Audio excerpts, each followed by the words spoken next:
Hello there, and welcome to the In Our View podcast. I'm your host, the Sith C, and joining me is the Hidden One. How are you doing? I am very good, thank you. How are you? I'm very excited because we've got a very special guest on the show today. We have Yes, we do. Padawan.tano, a.k.a. Delaina Osborne. How are you doing? I am awesome now that I'm on with you guys. I've been so excited to do this. Oh, definitely. You're our biggest fan, for sure. I'm just happy to support you guys. So, for those of you who haven't heard already, Delaina is an incredible artist, and she has made my channel art, which I am very grateful for, and I couldn't have asked for anything better. So, thank you, huge amounts to Delaina for that. Thank you so much. I was very happy to do it. Could you talk through with us and the listeners just a bit about what goes into making a piece of artwork such as what you've made for the Sith C? Alrighty, yeah, no problem. So usually I do start with traditional, which is pencil and paper, and I start with a rough sketch, and usually that rough sketch then translates onto my iPad where I use Procreate for digital. There I can input references, different colors, and basically anything I want. So all the references you gave me, I was able to put in and use to my advantage. Then I usually go on to line art, which is just the inking process. And then I go in with flat colors and do shading. And shading is usually the best part because I get super carried away with like lighting and all that kind of stuff. But I am just trying to find a good painting style right now that works, and I'm very happy that yours turned out as good as it did, because I'm happy with the result. Super. No, and I think that, like, when I was thinking about getting channel arts done, I have another really good friend who's a bit of an artist as well, and I was thinking, I really want someone who understands and loves the source material as much as I do, and if it's a fellow Star Wars fan, they know what another Star Wars fan would want, and so Yeah. what it should feel like, and so I feel that you've done an excellent job of making it unique and yet also fitting right into that sort of Star Wars vibe. Yes, that means so much to me that's what got across. I'm just so happy that you like it. Yeah, you put that you got that across really well, Charles and Delaina. And yes, so my art that was made by Sofia Datsenko. I think that's who you were considering as well. Correct. The Sith C, yeah, and she's very talented in her own right as well. But Delaina, what you've made is amazing, and you should be really proud. And for those of you who are listening and haven't seen her artwork, you definitely need to go and have a look. We'll put a link in the description below. I always leave a so link that you in can the description. So Yes, thank you Yeah. so much. Yeah, so you can go and check out her artwork. It is truly, truly amazing, awe-inspiring. Yes, thank you guys so much for this. I really, really appreciate it. awesome. Oh, no problem at all. So today's topic is one that's quite interesting, and it's definitely one of Delaina's areas of expertise, and that's why we certainly had to have her on for this episode. And maybe Henry, the Hidden One, bit less so, but I'm sure you can explain that later, just before we really get into it. But no, this is something that we've really wanted to do, and we are ranking our top 5 Star Wars animated characters. But the way that we're going to do it is that our ranking for 5 and 4, we're just going to touch on briefly for the sake of time constraints. Hmm. Yeah. So for how I think we really want to structure it is sort of like how we did the ranking of the Star Wars films, is that we want to cover some certain areas. So maybe a favourite scene with each character that each of the top 3 characters that we discuss, and maybe a favourite episode or something. Yeah, Alrighty. okay. I've not prepared for all of my characters. I think I've prepared for maybe my top 2. Yeah, But me as Same. well. I'm the same here, But- but I just think maybe just having that structure yeah. helps a bit. Yeah. Yeah, it does, definitely. Yeah, okay, we'll go with it. We'll also try and be a bit more concise this time than with the top 5 Star Wars films, for example, because with the Star Wars films, there's so much to say that it does require a lot of time. Whereas with the character, I feel sure there's so much to say, but I think because there's so many of us, the 3 of us, I think we should try and obviously there'll be some overlap as well, so we should try and be a bit more concise with this one. Totally. Alrighty. Cool. Cool. Well, I feel that there's no one better to start this than Delaina. So, do you want to take it away with Totally. honourable mention number 1? Alright, so this would be my number 5. And I chose... Okay, we did Clone Wars and Rebels, is correct? All animated, yeah. Oh, okay. Alright, so my number 5 was Sabine. I chose her because I think her moment that really stood out to me the most was when she was battling Kanan with the dark sword saber. And obviously good that's... scene. Yeah, very, Great choice. like, obvious choice, but I feel that there's so much put into Sabine's character during that moment that it really makes her stand out as both a character and a Mandalorian in itself. Because she shows that, like, she has this vulnerable side, and she's not just, like, this reckless teenager who's just wants to fight and wants to blow stuff up and et cetera, that we've seen so far in the series, but that with the introduction of the Mandalorians and her family, we see that she's almost afraid to admit that she is one of them because she feels guilty for what she did, and that was building weapons, joining the Yeah. Empire, et cetera. And so it shows that side of Sabine that, like, we don't really get to see with a lot of characters, and that is that they blame themselves for a lot of things that happen to their family. So I find that very interesting with her character, and I find that very unique. And also that she's not a Jedi. Usually we get that shared blame when it comes to Jedi, when Sabine's just a Mandalorian. It just works. Really well put. I love that. And great choice. Yeah, so...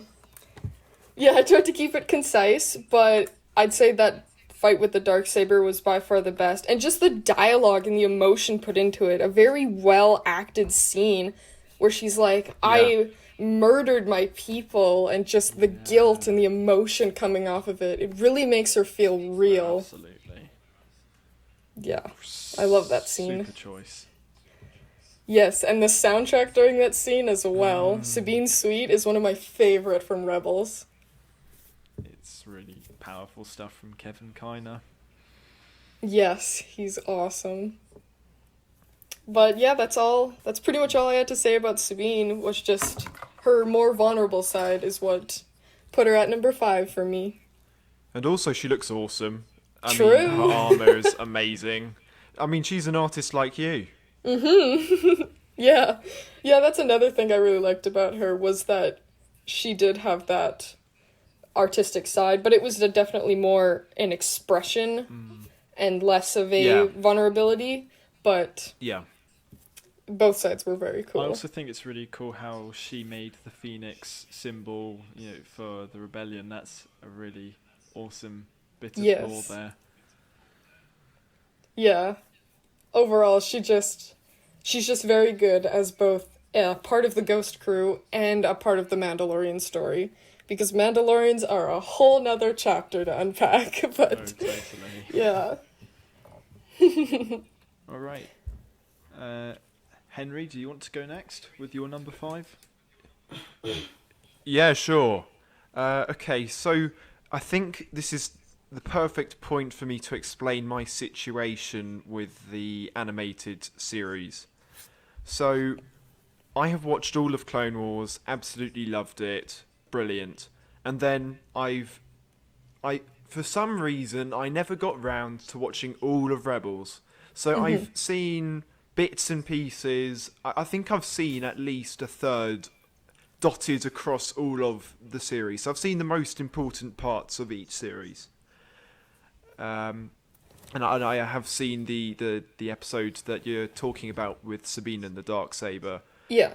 And so it's really difficult for me to be able to put Rebels characters, though I do really like them, above some of the characters that really stood out to me in Clone Wars. Yeah. So I thought I would put I would put 2 Rebels characters into my honourable mentions. Good. Then I would go into Clone Wars because that's where I'm more familiar. But don't worry, I am correcting my mistake. I am watching through all of the series of Rebels. Good. I'm currently about 3/4 of the way through season 1. I'm going to absolutely binge this. I have been making sure of this, by the way. I did encourage this. Okay, good. Because even the fillers in Rebels are like some of the best moments are in there, and it just builds the relationship of the Ghost Crew, which I think is such a powerful relationship in Star Wars. Exactly, they're fun. Even if they don't necessarily add to the overall plot, it's still world building, and it's also building relationships. For example, there's a bit of a stupid episode with Ezra and Zeb, and they're having an argument, and they've been sent on a mission to find a fruit. Yeah, that's it. Yes, that episode is Commander brilliant. Meiluron. Yes.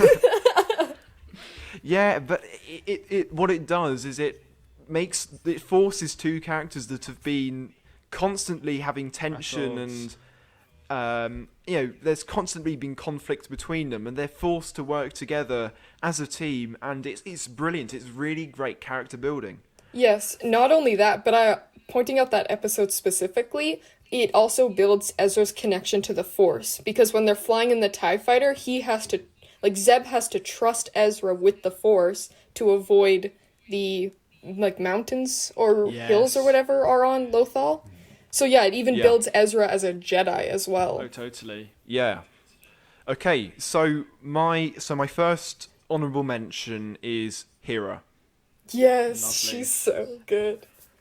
And the reason why Hera's here is because, well, the impression I got at the start was a really, really incorrect one, if you like. I got the impression that, all she does is she's the taxi driver and she gets people from one place to another, and that is totally narrow-minded and wrong. Hera is so much more than that. She is the rock of the Ghost Crew. Totally. Yes. She is the mother figure to Zeb, Sabine. Tongue-tied. Yeah, Sabine and Ezra. And she's the shoulder to cry on for Kanan. And she is solid throughout. She's skilled in her own right. She's an incredible pilot. And she can have a fight if she needs to. And yeah, she's a great character, but I still need to see more of Hera before I could put her any higher. So that is my 5th. But she's a cool character. Even at 5, that's a pretty huge spot. You think of all of the amazing characters that are in these shows, and it was extremely difficult to come up with this list. Particularly for me, we actually had to decide that we weren't going to have any of the characters that originated on the big screen. For this one, because it was, look at Maul, for example. He has most of his character development in the Clone Wars and Rebels, so. Oh, did we? Okay, I think I need to move someone. Oh no. Yeah, because Maul would have definitely been on my list. Okay, I think I need to remove him then and quickly run away and find one. So Charles, what is your honourable mention? Okay, so this might be a controversial one actually, but Oh. um, mine is actually Ezra Bridger. A lot of people, Mm. I don't know what it is. They seem to have an issue with Ezra, but for me, he's always worked. I find his character fascinating, and I love how he starts off the series very much. He reminds me a bit of Han in this from Solo in the sense that he thinks that he's a terrible person and he tries to act like it, but really deep down he's a good person. He's selfless, and Yes. there's the journey that this character goes on throughout the whole Rebel series is really intriguing to me, and it's really interesting how we have someone who's the same age as Luke, and that's brought up a few times, sort of nodded at, with the whole Empire Day episode and a few other things. I find it interesting how there's someone who's sort of starting that spark of hope, ready for when Luke's ready, and it's almost like a passing of the torch. Passing the torch. Yes, Yeah. and I find it so intriguing. And favourite scene would probably be when, well, it's one of two. It's either when the Emperor is trying to manipulate him, where Yes. he sees his parents and he could go through, but he chooses not to. That's incredible. It shows just such incredible character development and how he doesn't need them because he has a family in the Ghost Crew. Yes. And Yeah, I was just gonna say Exactly. that. Exactly. Then the other one would be when he goes into the world between worlds and he saves Ahsoka. And I'd say that. Would you say that he saved Ahsoka? Yeah, I think so. Yeah. Yes. And Yeah, definitely. then he's faced with that terrible, tricky situation of seeing that he could save Kanan, but he can't, and it's a very mature moment, especially this show Rebels has always received criticism from some maybe ignorant, I'd go as far to say ignorant fans of the Clone Wars, for being a kids show. And there's a very clear difference between this show and Star Wars Resistance, It's Yes. this is Oh not my a kids' god. show. And it's a very mature theme for the show, and it's really powerful. Yeah, and something as well is on the argument of Rebels being a kids show. Just because something's funny or light-hearted, that doesn't make it a kids show. It just means that it's being nice, I guess. And also, Yeah. I mean, it's nice to have things that aren't always like deep in miserable plots. I mean, it's nice for there totally. to be some nice and fun stories as well. totally. Yeah, like, Rebels has a very deep subplot if you really look at it. Like, these rebels are being persecuted by an empire, and then it even delves into themes like genocide when they go to Geonosis, and they realize that everyone is gone. Everyone's been wiped out. Yeah. Like, there's definitely a lot of darker themes. Well, I mean, also look at when in the in the show finale, where you have all of the Imperial troops on in the big base, and they say that they can now. They've got all the. Thrawn makes the point that all of his troops now are in a safe position because they've evacuated Lothal, and they can now shoot at all of the civilians on Lothal. Yeah. And the other thing as well is look at where Clone Wars started, and is that really that much different in tone to how Rebels started. Yeah, I I agree. sure, maybe there were some more serious bits in the start of Clone Wars, but there isn't much between the two. I think people get confused when it comes to those two because of when they started, because we have Clone Wars with Lucasfilm and then we have Rebels with Disney.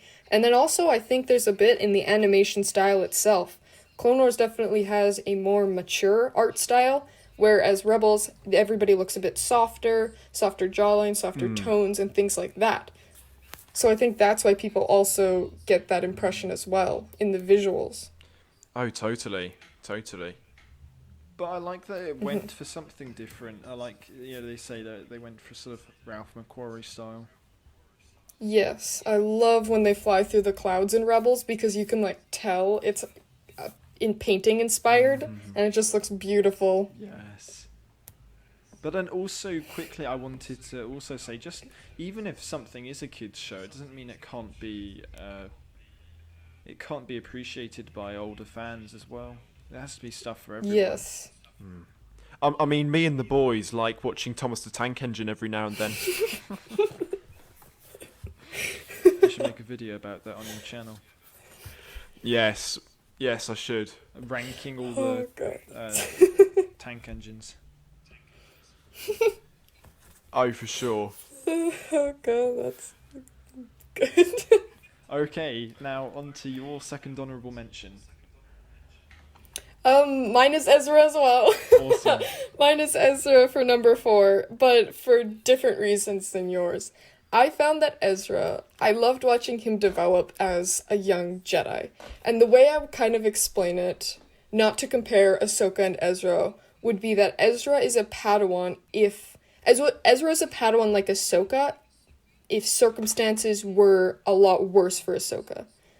So Ezra is trying to learn and be a Jedi while being persecuted by the Empire, basically. He has to try and hide who he is the whole time, but at the same time use it in a way that he can trust in it and help people.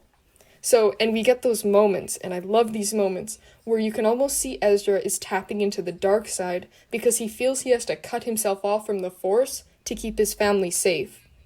And it just works so well with his character, just to see those little moments that he does slip a bit. And it mostly happens when Kanan's not around. Oh no, yes, exactly. And all of the manipulation from Maul's very intriguing as well. Yes. Oh, that episode is so good when he goes to Tatooine. I just rewatched that the other day. And I'm really curious actually what Maul's intentions were if he had survived his battle with Obi-Wan. Yeah, what he would have done afterward. Well, we'll never know. Yeah. All up for speculation. Yeah. Maybe that's a future episode. Maybe. Just Maul in itself. God, he's such a good character. I could talk about him forever. But yeah, that favorite scene with Ezra, I would probably have to do... Oh, there's a lot of tough choices with this one. I'm gonna go with the end scene, where he makes probably, like you mentioned before, one of the most mature decisions.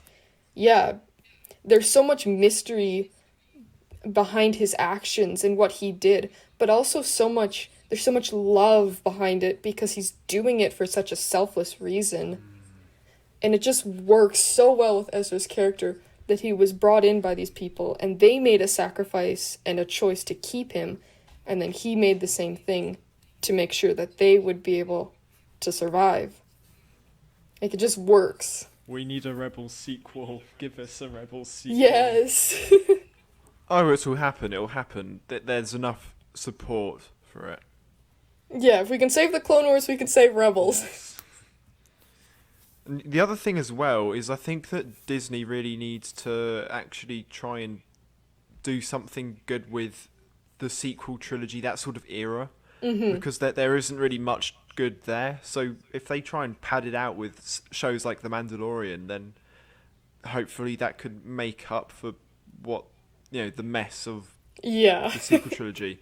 And the thing as well with the sequel trilogy is we don't really get a feel for what the galaxy looks like at that period of Yeah. time, because all we do is just hop around some outer rim planets that nobody cares about, that nobody's seen before. They all look the same as planets we've probably seen before. I mean, they're three different desert planets in the sequel trilogy. You Yeah. have Tatooine, you have Jakku, and then you have the one I can never remember because it's so insignificant. Pisana. Yeah.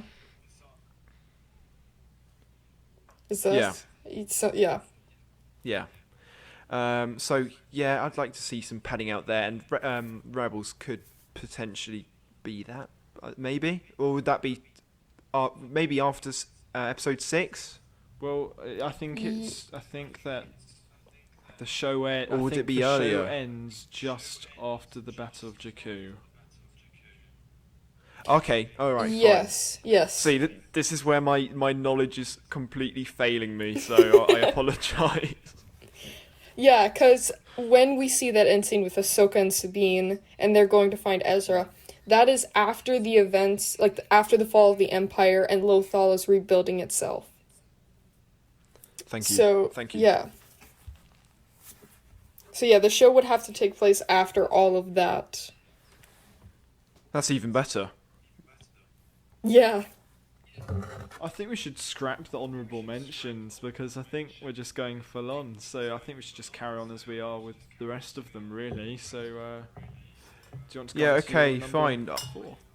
I mean, it's great. We're having Yeah. a conversation, and I don't want to Yeah. stifle that. So if we Yeah, need to okay. do another recording session, we do that. Alrighty, yeah, Okay. I'm down for anything. So my number 4 is Kanan. Hell yeah. Yes. And I really hope that you guys have him higher. I wish I could have him higher because he is so good.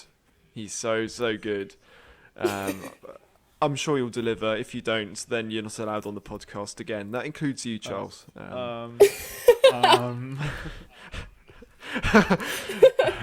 I am the podcast. Not yet. Kanan's great. He at the start of Rebels, he's so full of doubt, and he really questions his ability to teach Ezra the ways of the Force. And he's had to hide his identity of being a Jedi for so long. And over the course of the series, you see he truly begins to start owning his title as a Jedi. And he really embraces the role of Master to Ezra. And though it's a very difficult journey for both of them, they get through it. And there are many arguments between the two characters, and what that does is it builds their relationship.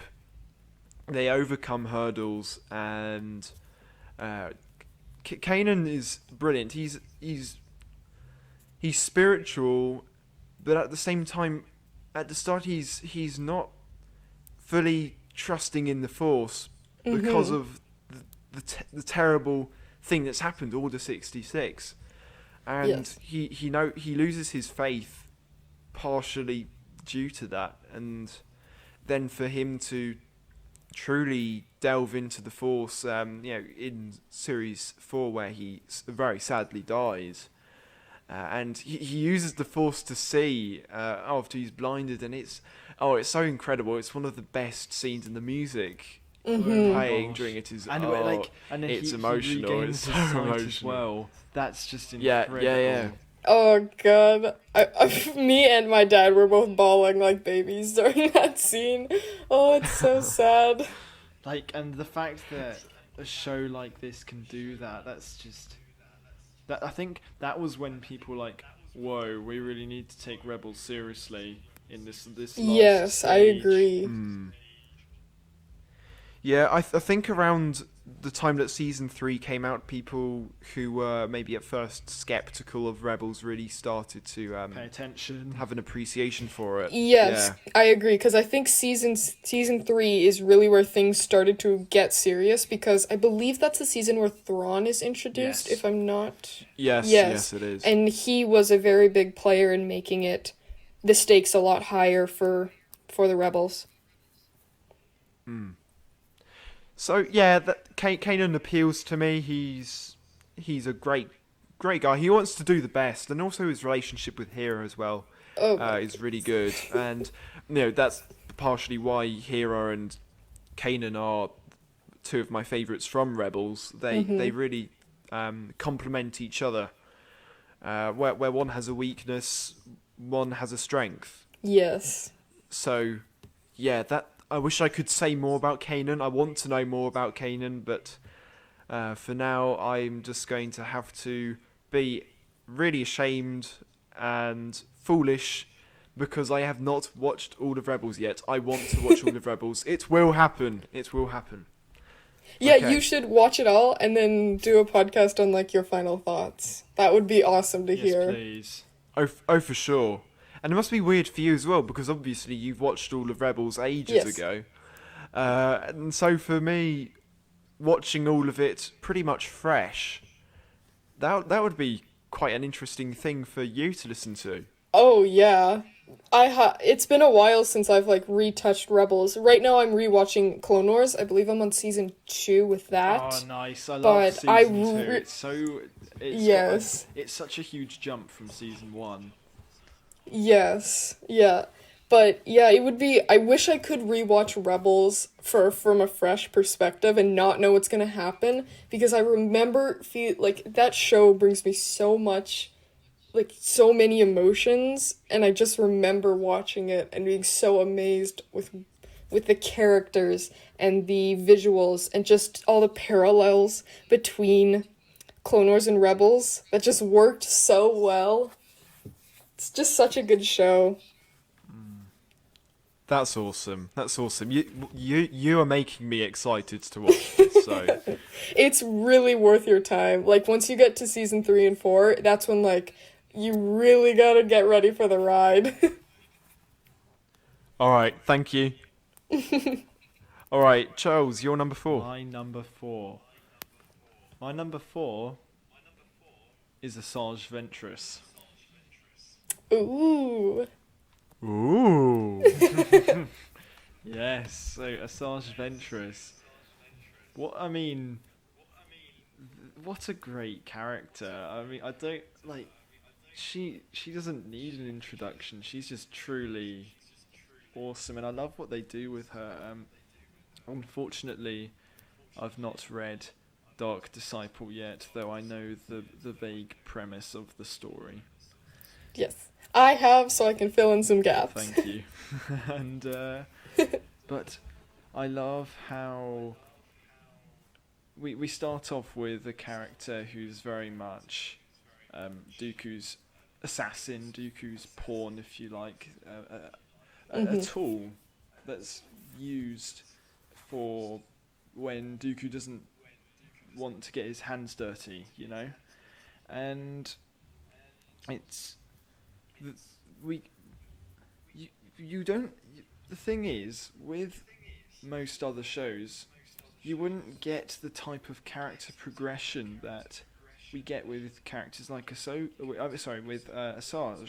and we have the amazing arc where she's betrayed by Dooku and she returns to Mother Talzin and the Night Sisters, and we see her backstory and understand why she turned and what happened to her and how she used to she used to be a Jedi, and that she was not an inherently evil person.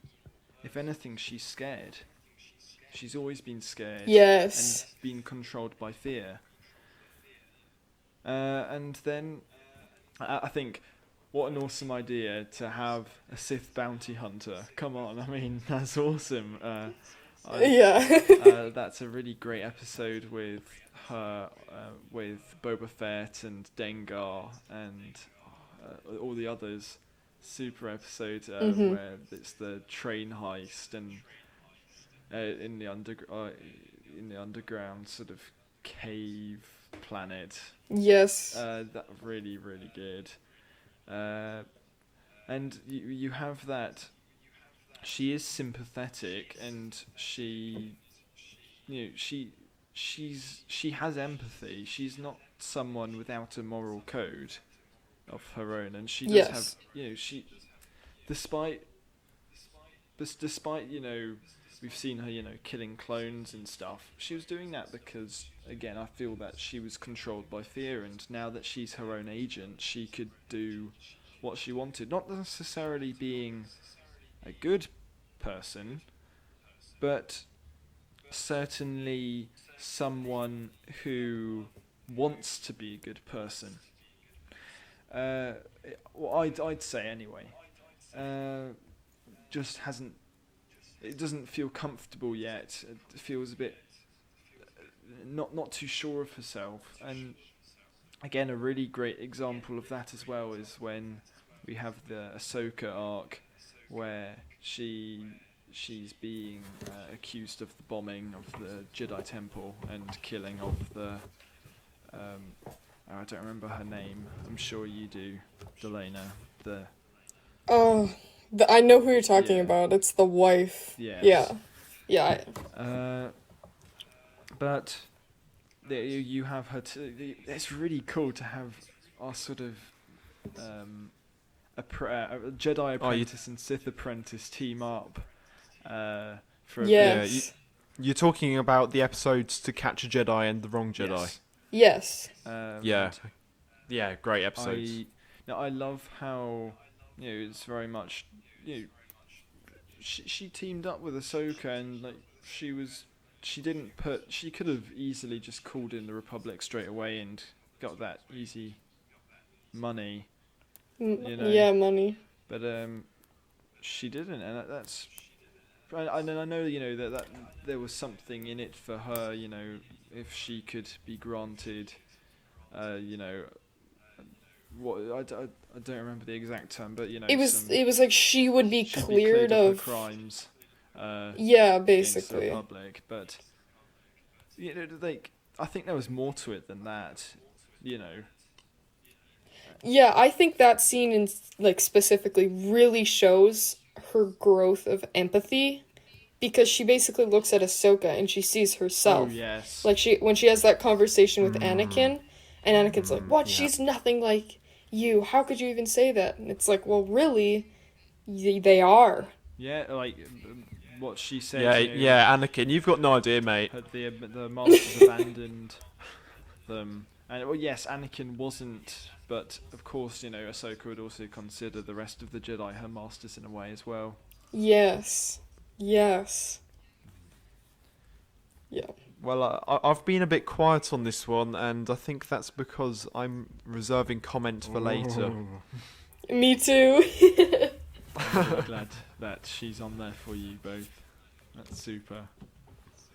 Yeah, I'll be able to say more on Dark Disciples specifically, because I do have some comments with that, and Quinlan Voss as well. Excellent. Alrighty. Cool. So is it my number 3? Yeah, it is. Alrighty.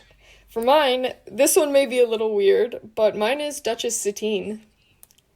And I'm so glad you put her on. Yes. I'm so glad Okay, you put good. her What's on. so good about having different people on is that we're going to. I'm sure that all of us. Well, I hope that all of us we will come up with characters that the rest of us didn't have the chance to talk about, because we only have 5 characters, so you have to really put your favourites down. Yeah. So Satine was below Hera for Yeah. me, so I couldn't put her. So I'm so glad you have. Yeah, one of my favorite things about the Clone Wars, this is gonna sound really weird, but it is the politics. I love watching Padme's episodes. I love the Mandalore episodes where we watch as a pacifist nation falls into despair because of the war that they had gotten themselves into. And just Duchess Satine as a leader herself, aside from being with Kenobi, is just such a powerful character in that she stays strong to her beliefs. And she just has such a powerful voice that even when her own people riot against her and become the Death Watch, she's still adamant on sticking to tradition and staying who she knows she is. And even in her relationship with Kenobi, like, yes, she loves him, but she knows that her people and Mandalore come first. And I think she's just such a powerful leader. She reminds me of a Padme where it's like, you have such a young point of view, but you're able to take it and make it into something that translates to everyone and everything. Just works. I just love Satine. Eloquently put. No, okay, Same. thank you. That was really Same, good. and yes. her relationship with Obi-Wan is so interesting. It is. It's such a great part of as much as Satine is her own character, and that's such an idiotic thing to say. Yeah, of course she's her own character, but her character really also her relationship with Obi-Wan really adds to Obi-Wan's character as well. Yes. In that he can emphasize with Anakin over his relationship with Padme. Yes. Oh god, yes. The parallels there. And what's really It just interesting works. as well is that Obi-Wan does say that if Satine had asked him to leave the Jedi Order, he would have. And that's Yeah. amazing, isn't it? Just imagine. Yeah, it just shows that Satine as a character is that powerful that she can impact Obi-Wan, which is such a classic to the story. Yes. And that it was such a daring leap to make that connection, that Obi-Wan did have a vulnerable side like Anakin. And the thing is, as well, is that Obi-Wan, he's very much the by-the-book Jedi, isn't he? You know? Yes. Exactly. He is the master. He's like the perfect example of what a Jedi should be. And, Yes. Or Qui-Gon. But Yes, him or Qui-Gon, yeah. the thing is that also points out that if Obi-Wan, of all people, could be swayed like that, then any Jedi could. Yes. Yeah, it just shows how difficult the struggle is to maintain compassion, but then not allow yourself to love. And I think there is a deleted scenes Revenge of the Sith quote that I think really explains it the best, and it's where Obi-Wan and Padme are talking after Obi-Wan tells her, oh, he's been shown killing younglings, he's turned to the dark side, and he says, I knew about your guys' relationship, but I kept it secret for him, because being with you and loving you was the one thing that made him happy over anything. And so it was like, Obi-Wan was okay with love unless you acted upon it. Like, that's kind of where the line draws with most of the Order and stuff like that. So it just works. And Satine as well, though.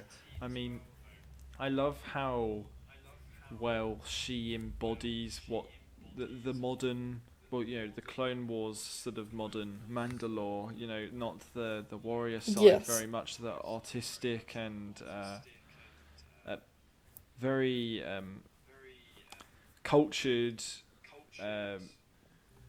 peaceful, innovative, just all of these things. She really does embody that with her, how she dresses, Yeah, and, she how she presents herself, and and that not just in visually, but also how she expresses herself. Yes. Yeah, she truly leads Mandalore through a renaissance, if you like. And she clings on to that during the Clone Wars, and then very sadly she dies, and then Mandalore falls into absolute chaos. Goodness, Yes. that music when she dies. Oh my god. It's both the best and the worst. But one thing, yeah, with Satine being this rock for Mandalore and being this pacifist, is when you look at the Clone War in itself, the show and the war, it's a tragedy because you're watching the downfall. You're watching basically the good guys twist themselves to do bad, but they're tricking themselves into thinking it's good. Oh yeah. Like every time a Jedi says they're peacekeepers, like it's almost them justifying their actions. Yeah. Like they are in a war. War is started with two sides.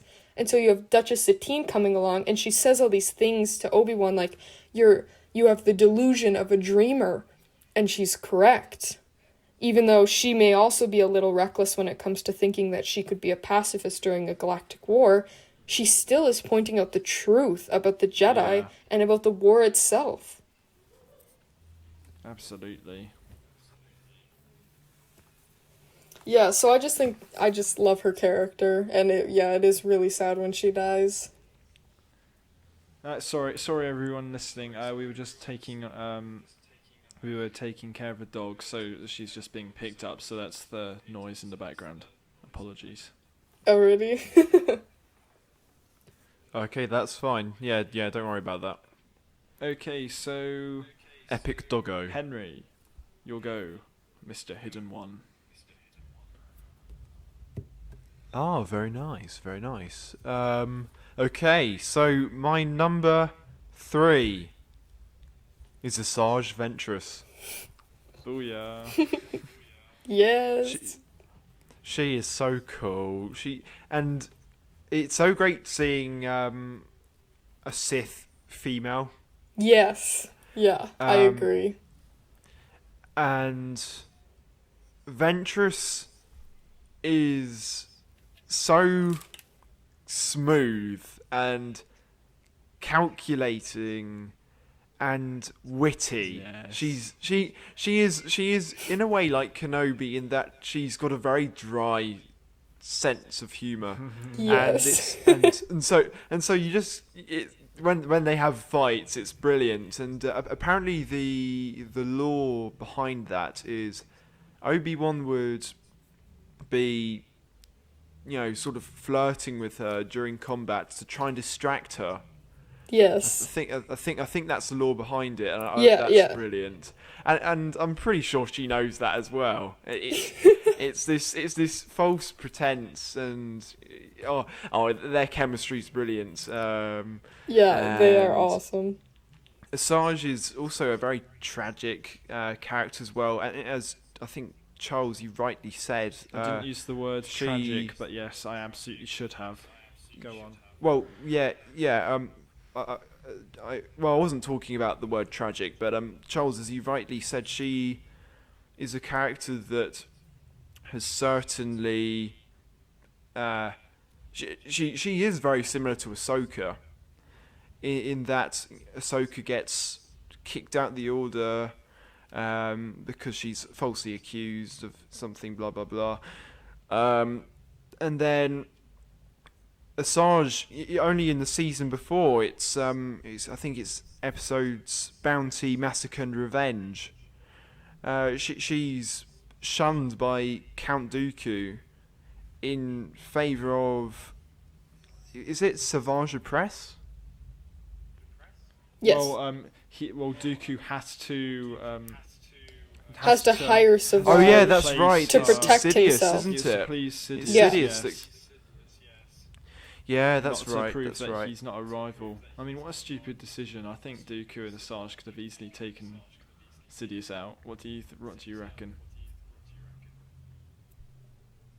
I don't know. Yeah, I don't really know. Because Asajj, as much as she is strong, I feel she is overconfident when it comes to her fighting That's true, abilities. that's true. Yes, she's able to take on Obi-Wan and Anakin, but when she gets that little taste of power, she almost loses it instantly because she knows she has it. If that makes sense. I think Dooku would definitely give Palpatine a go. He certainly be more of a challenge than say Savage and Maul were. Yeah. That's for certain. It would be close, but I think Palpatine still, even with Ventress, would still defeat I Dooku. know the thing is Yeah. though. I mean, Dooku at that time, just a few episodes later, he's been drugged and he's fighting in his pajamas and he can't even see three. Is it two Night Sisters and Asajj? It's two Night Sisters and Yes. then they're Asajj. invisible. Yeah. I mean, how awesome's that? What a powerful Force user. Yeah. Oh, for Yeah. sure, for sure.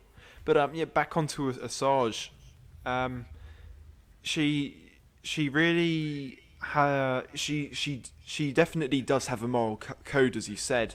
She has empathy for Ahsoka. She feels bad for Ahsoka, and she doesn't want Ahsoka to be treated, or anyone to be treated, as she's been treated by Dooku exactly. By anyone in overall power. Sidious. Yeah, and so yeah, those episodes, To Catch a Jedi, The Wrong Jedi, they're brilliant, and also I think it's in season 1. Her introductory episode, is it called Cloak of Darkness? Yes, I'm pretty sure. But She's fantastic. It's the one where she raids the ship and saves Gunray. yes, that Well, sounds there was that episode though pretty. on Christophsis. Oh yeah. Oh, yeah, true. Okay. But and then she was also in the movie. Yes. Yeah. Well, all of it, she's brilliant in. Her introduction's great. You can take her seriously.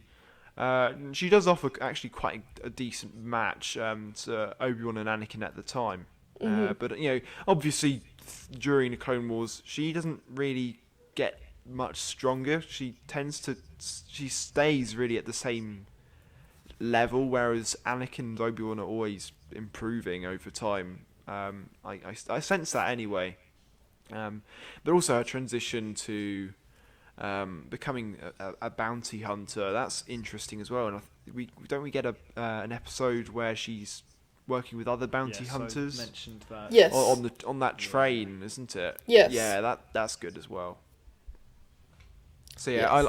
I like Asajj. Honestly, I feel like I need to go and rewatch Clone Wars again, just to see everything and remember everything that I want to say about her. She's really cool, and it would have been amazing if we got to see her in live action, but maybe it wouldn't. Who knows? It may have been done badly, and then I would hate the character. Who knows? But Clone Wars Asajj is awesome. Mm-hmm. Awesome character. Great character. Yeah. Cool. Is that my number 3 then? Yes. Okay. Oh yes. I don't know if either of you will have mentioned this character, but I had to make sure that this character was on the list. And it's Okay. Cad Bane. Oh, he's so cool. That's just it. isn't Okay, it? Yep, good. Very good, That's very just good. it, isn't it, though, Delaina? He's so Oh, cool. he's awesome. Yeah, that's literally his character. He's so cool. Yes. I mean, He is the badass of he Star Wars. is so cool. I mean, the thing is, right? Like,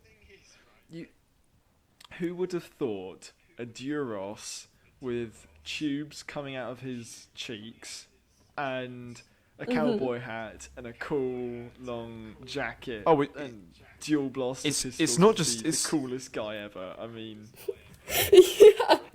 It's not just any cowboy hat. That's Dave Filoni's. yeah. That's Dave Filoni's for sure. He stole it from Dave Filoni. Oh dear. Dave Filoni is in the Clone Wars. That is a conspiracy theory that must be spread. You heard it here first I mean, on the Interview podcast. He- I mean, You know, technically, Dave Filoni voices Embo, so, and that's another guy with a big hat. No, I was really struggling Ooh, because yeah. I love Embo as well, but I mean, Yes, Embo was one of my favorite bounty Embo hunters. is not quite where Cad Bane is for me. Yes, I mean, I agree. isn't he just such a cool character. I mean, like, it was very much that at once Jango Fett had been killed by Mace Windu, it was very much Cad Bane is the top bounty hunter, and he Are you- will do well, Charles, can't do any job for the right are you on price, Wikipedia? you know? Am I on? Are you on Wikipedia, Charles? I can't say that I am. Oh, okay. It's just you were very, very on the lines of what was said there. What? So that was a very good I'll do any observation. job If for the right you price. weren't reading, if you weren't reading, no. It says here. I'm gonna Okay. read what it says on Wikipedia. Bane became one of the leading bounty hunters during the Clone Wars after the demise of Jango Fett on Geonosis. Well, you heard it here first. That's pretty close. I am breathing, living and breathing, talking Star Wars Cad Bane. encyclopedia. So there you go. Yes, you're just like the base of knowledge for all Cad That was Bane. incredible. I don't think I have quite as good knowledge on the show, or particularly Clone Wars, as Delaina. And trust me, I know a lot of Clone Wars. I live and breathe Clone Wars. It's the best era. Oh, me too. Yes. Adding on to Cad Bane, I think one of the things that made him so awesome was that he was literally skilled in everything. Like, he knew how to fight Jedi. He knew how to do things Yes. with droids. He was able to break into the Jedi temple. Like, no bounty hunter can do that and survive. Literally, he broke into the Jedi temple and he stole a holocron. Come on. Like, how? This guy is insane. And like he's even killed Jedi, you know? Like Yeah. and he was given his own separatist flagship as well. In season 2, which is pretty cool. That he was, it was certainly it was temporary, yes, but still, like they wouldn't have given him that if they didn't know that he was competent. Yeah, exactly. But we all know that Cad Bane would be nothing without Todo. Oh, big up Toto. Todo carries the team. I'm a techno service droid. I'm Toto. Oh god, yeah, he's great. Isn't it just awesome? It's He's so funny, that scene where he pops through the vent and he just looks up at the Oh, Jedi. yeah. And Mace Windu and Ayla and like, all of them are standing there and they're like, what? What is this? He's like, nothing to see here, and just puts the grate back in. So good. Like, what was the line he said? It was something like, I was just checking the service hatch and Yeah, just- it's all good, you know, whatever. Yeah, he's just good. He's just a good character, good droid. Oh, honestly, what a great fun droid. Such a shame he gets blown up. I know. We could have had more episodes with him. Big up Todo. Oh. Oh no, guys. Sorry to interrupt. I've just seen something hideous. Oh no, what is it? So I'm on fandom, the Star Wars fandom site at the minute, and the first picture that comes up for Darth Sidious is, of course, him from The Rise of Skywalker. Oh no. dear. With the seizure lightning, God, that was the worst. It's treason Oh, then. I'm so Oh, glad you guys talked about that in Oh, your so first you agree with podcast. us? About the lightning? Of course I Yes. do. Are you kidding me? That lightning was so annoying. Oh, I'm so glad that you agree with us. We didn't know whether it was just something that we were being nitpicky about, or whether it was a genuine thing that Not other at people agreed all. on. Like, looking at it from a director's point of view, like, that was probably one of the dumbest decisions you could make. Like, flashing lights, like, super intense flashing lights. Like, I barely even remember what Sidious looks like because it was so intense. Well, do you, You don't want to see Sidious. He looks yeah, I think horrific. maybe that was the conscious He's decision. literally the puppet that Disney's like. It's like a puppet that's like, or He's literally, obviously like, on a dead crane. character. Yeah, he's on a crane and he's just like hanging there like this. He was hanging Yeah. like a puppet. He was on like some sort of cabling, whatever. It's like literally Yeah. Disney. They dug him up from the grave, and they literally hung him on string, and he was a puppet. Yes. But what's Do you guys know, like... what's ridiculous as well is that they say in the book, it says that Sidious, that Palpatine that we see in the movie, that's not the same Sidious who was blown up in Episode 6. Oh no, that's a clone of Sidious. That Sidious... Okay, Oh, that for I God's actually sake. I will vouch That for that. In the That expanded makes universe, me happy though. yeah, in the expanded universe, it is talked about Yes. that Palpatine used cloning technology to clone himself, and he would use the Force to transfer his conscious from I body to agree body. that, and I liked that. I think Oh, I there's a even really showed good you- there's a really good Yes. comic. I What think is it? I think I was the one who actually showed you the Dark comic, Empire. Delaina. But the thing that I had the issue with was that, so why does the clone look like he's just survived? Well, I mean, I don't know how you. I know, right? You know, it's clearly like fingers missing and stuff. If it was a clone, He's wouldn't it literally like look a meat sack. young Sheev from before Episode 3, or at least Episode 3. You know. Yeah, like, I don't know. He literally looks like one of those, like, Grim Reapers that, like, you hang on your door, and they, like, only have the fluff torso, God. and it's just, like, their cloak is just floating, and it looks awful. It's like... Yeah, the comic Go ahead. comic in question is Dark Empire, and there are actually quite a few parallels between Dark Empire and The Rise of Skywalker. However, the execution overall for Dark Empire is much better. There are definitely issues with it. I think Luke's character is a mess at the beginning of that comic. Totally. But yeah, but definitely worth a read. It's quite a quick one to read through. You could probably read through all of it in about an hour and a half. Okay. It's not too long, think- but definitely worth a read if you didn't like The Rise of Skywalker, but you want to see how it could have been better. Well, I think I. Yeah, I think I yeah. told you about it a while back, Delaina, if I remember correctly. Yeah, I actually remember knowing about that like years ago because my dad bought this expanded universe book and it had information like I knew Ben Solo was a thing before The Force Awakens, like all of that kind of stuff. Like and Mara Jade was in it, so I used to read all kinds of expanded lore logic, and even like Thrawn was in there. So, and I remember that's where I first heard about the Palpatine cloning thing. But yeah, I'm pretty sure you also sent me stuff. I think But- so. I think I told you about Dark Empire. Yes, Dark Empire specifically you told me about. Wow, how did we go from Todo in a hat to Sidious cloning Dark Empire? I know. Thanks, Henry, for that that distraction. The transition. I'm full of them. I'm full of them. But yes, big It's up only Todo. just beginning.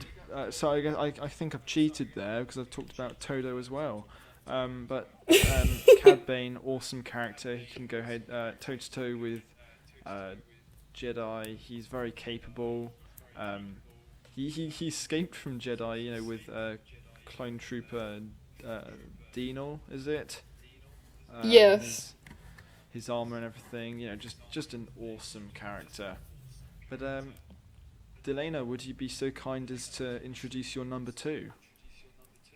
Well, my number 2 happens to be Ventress. A surprise to be sure, So but a welcome one. Yes. No, I'm not surprised. But I think what really stands out for me with Good, Asajj Delaina, good.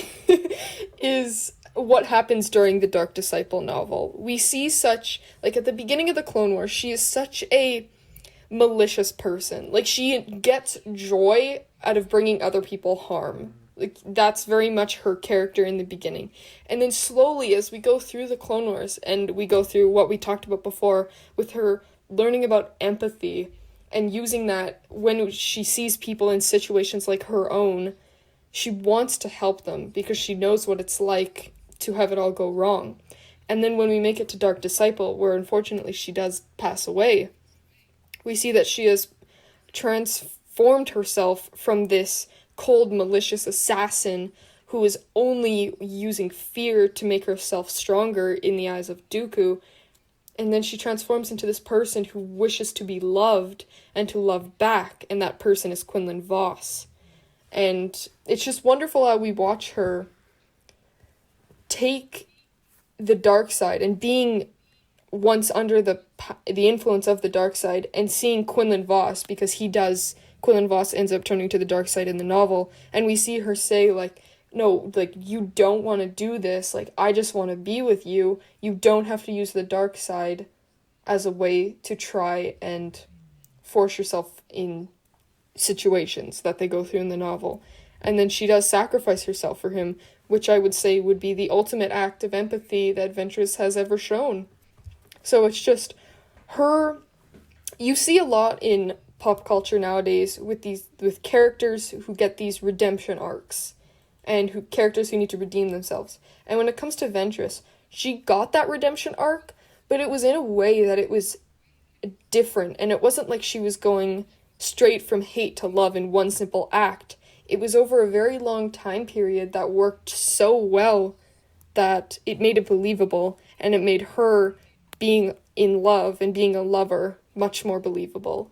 It made her death even more sad, because it seemed like she was finally going to get a little bit of closure from her trauma, but it just sucks. And what's quite shocking to me as well is that how Quinlan, he does go to the dark side, and he's sort of working with Dooku for a while, and like that must have been extremely difficult for Asajj, because that he's now in the position that she was. Yes, exactly. Yeah, so that's why I think Dark Disciple, it's worth a read. It's definitely a longer novel, but it really builds on both of their relationships and their characters, that it almost makes the end, like Asajj's death, a bit sad and pointless, because it just seems like there was so much ahead of her and so much in her future with Quinlan, but I understand why she had to go. Just works. Yeah. I'm currently reading Darth Plagueis. Plagueis. But I need to get onto that one. So thank you for making me feel even more need than I already did to go and pick up. Yeah, it's good. And a really good scene in that novel is when they do, because once again in that novel, Asajj is trying to assassinate Dooku, like get revenge, but then Quinlan is the one, in saving Quinlan because he gets in some trouble, she realizes that killing Dooku doesn't have to be her life's purpose. Dooku doesn't have to be in control of her still. And she can focus on Quinlan and that relationship. So yeah, very good ball scene. Powerful stuff. Powerful manipulation stuff. What a defining moment but for yeah, character. Yes. Yeah, I definitely think the book is a good way to finish her character. So I recommend. Anything to say? A hidden one?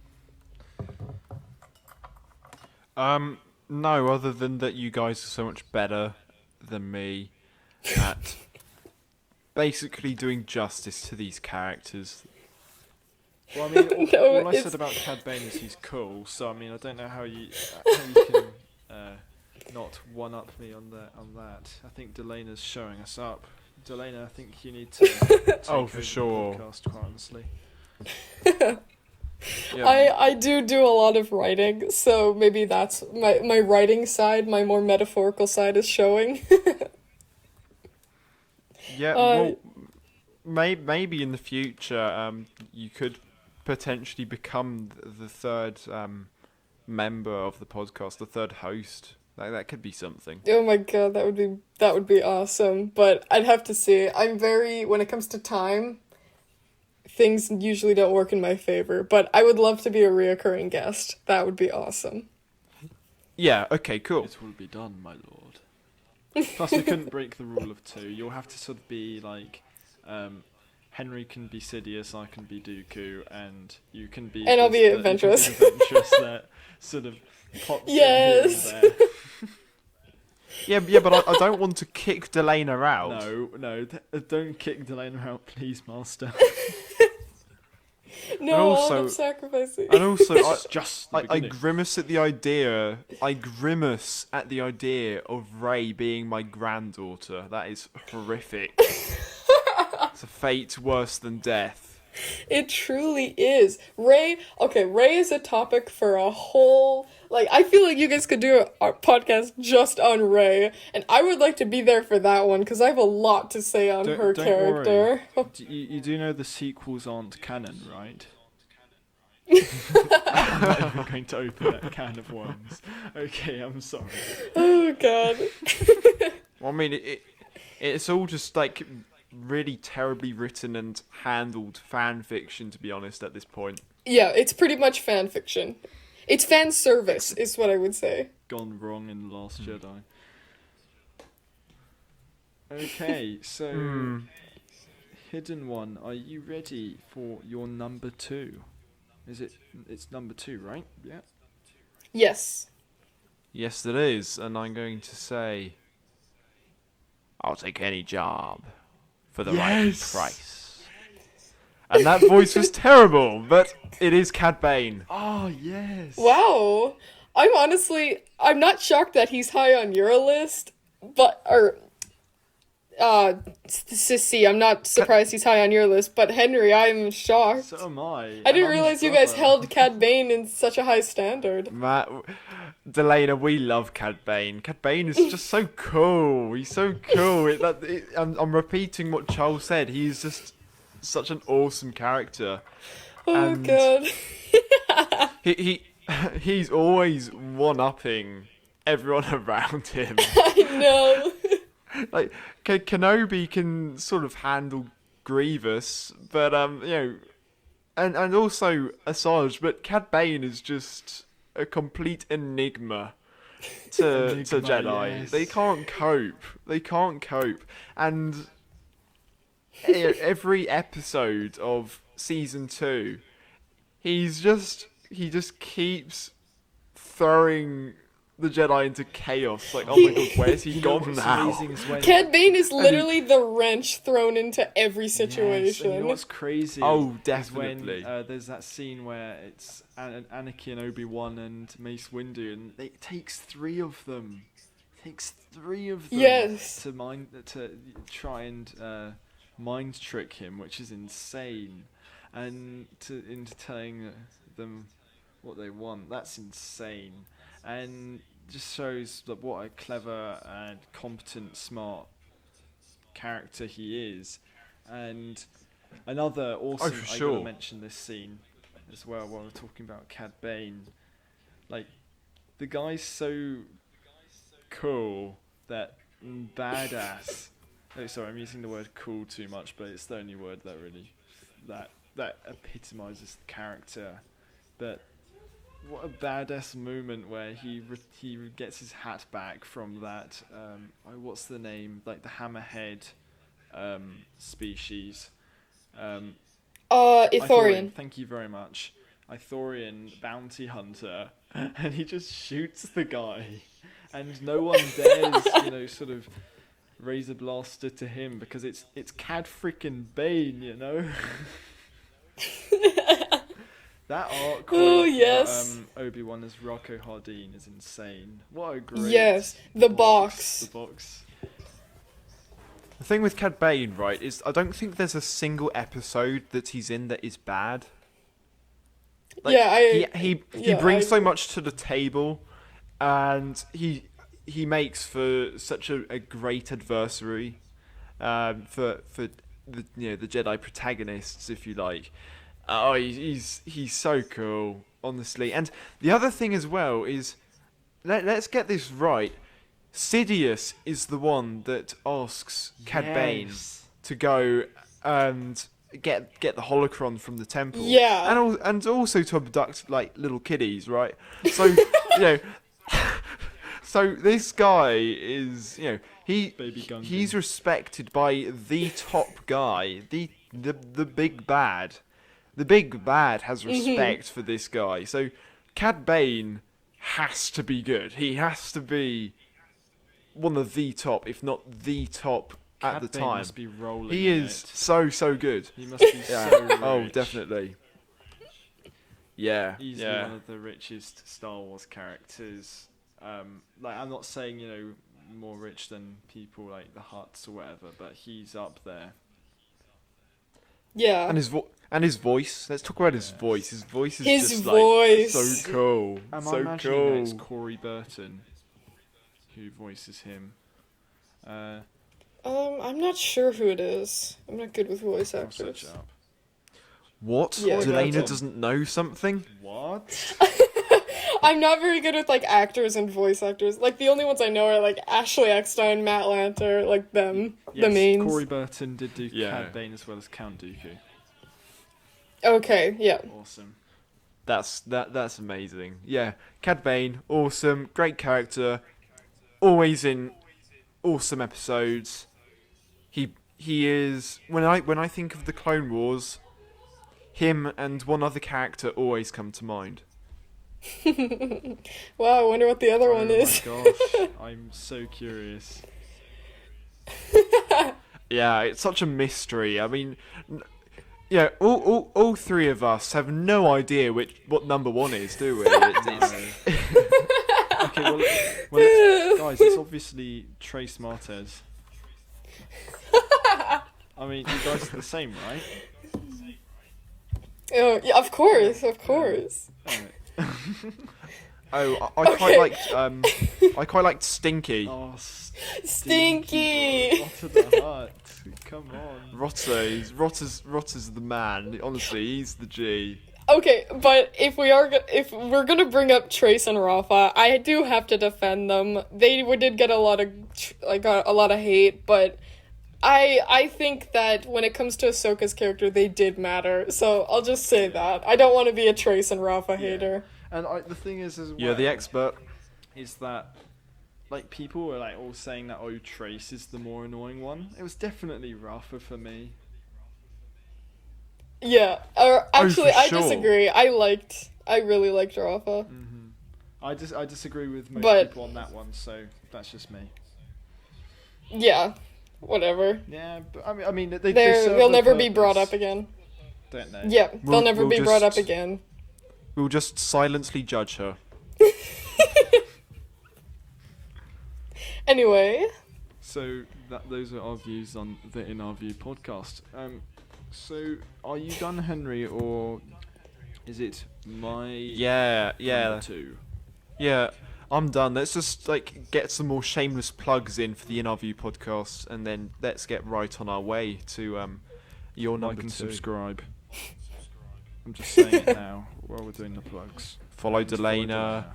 Please. Subscribe to me. Buy art. Please subscribe to me. I need more subscribers, please, guys. Please, guys. One subscriber feeds a hungry child. Is it? Isn't that how Honestly. YouTube works now? Yes, I am pledging for every subscriber I will feed a hungry child. Yourself, right? Yeah, I'll feed them myself. Okay. You know who the hungry Yeah, child it's is, you. right? No, it's Yeah. the dog. Okay. Oh, I was between either you or the dog. Okay. Okay, Charles, you're number two. My number two. I actually can't believe that you both haven't mentioned this character. You are disgraceful. Captain Rex. Rex, yeah. Yeah. I know. It hurt it's to really leave him bad. out. Captain Rex, come on. I know it hurt to leave him This is out. so difficult though Oh, about same, this ranking, same, Delaina. isn't it? And I'm so glad that you brought up Satine, for example, and Henry brought up Kanan. These characters, they are Yeah. incredible, and it's difficult to mention that. You can't pick them all. You know. Yeah. Just give me one Oh, second. I can hear a lot There's of such a background massive audio. No plethora worries. of characters.